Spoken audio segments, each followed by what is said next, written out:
To say I without knowing who speaks. What does it mean to be myself when the self keeps changing or disappears? Edge of Becoming. Episode 14. I am me until I am not. Does the meaning of I am myself change when the definition of I changes? What does it really mean to say I am me? This question carries multiple layers. Is I a fixed thing? Or is it always in motion, changing over time? What does I am myself even refer to? Let's explore three possibilities. Possibility 1. I am me is not a universal truth. The self is fluid, never fixed. In this view, I changes with time and experience. Therefore, a change in the definition of I also changes its essence. The phrase I am me refers only to a temporary state.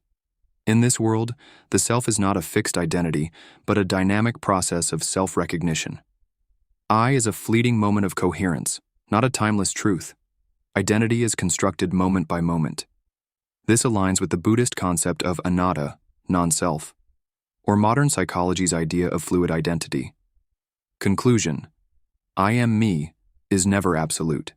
It changes continuously. Possibility 2.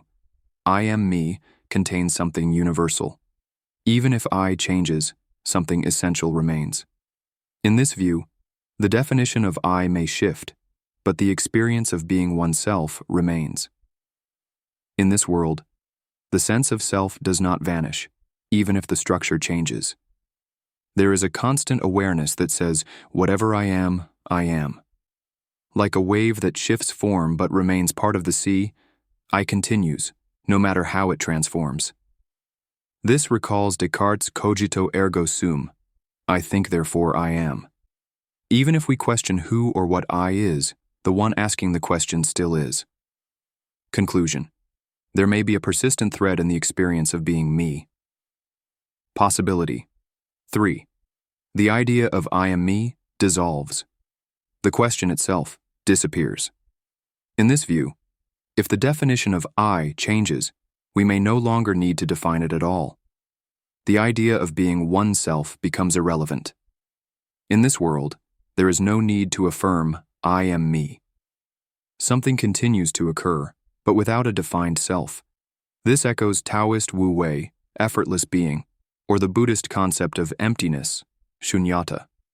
At this point, the self dissolves into the flow of existence. I becomes unnecessary. Conclusion: the concept of I am me may simply fade away. So, where does this leave us?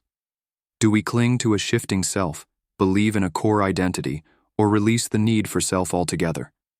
Whatever answer we choose, we are already somewhere beyond the fixed boundaries of I. What is the true nature of being myself? Let's revisit the three possibilities we've explored. View 1. I is constantly changing. The definition of the self is fluid, not fixed. I is always becoming something new. View 2. I holds something universal. There is an unchanging essence within the experience of selfhood. Consciousness contains a persistent core. View 3. The concept of I disappears. The awareness of being me becomes unnecessary. The self is no longer needed, so which of these is true? It depends entirely on how we define the self. If we see the self as fluid, we are always becoming. If we see the self as essential, we are always the same. If we see the self as a concept, we may not need it at all. Conclusion: the question, am I me, changes depending on the way we structure ourself. Then we ask, does being myself last forever? If the meaning of I am me can change, does that state continue indefinitely, or does it end? Let's consider three scenarios. I evolves and continues as a changing concept. I contains an unchanging element and persists. I becomes unnecessary and disappears. Which of these occurs depends on the state of consciousness. For consciousness still within evolution, the self keeps changing. For consciousness that has reached existential stillness, something essential remains. For consciousness that has gone beyond all concepts, even the notion of self dissolves. Conclusion: I am me is not a fixed truth. It changes depending on how consciousness operates. Then the next question arises. If even being myself is changeable, what then is consciousness? If the meaning of I can change or disappear, can we still speak meaningfully of consciousness?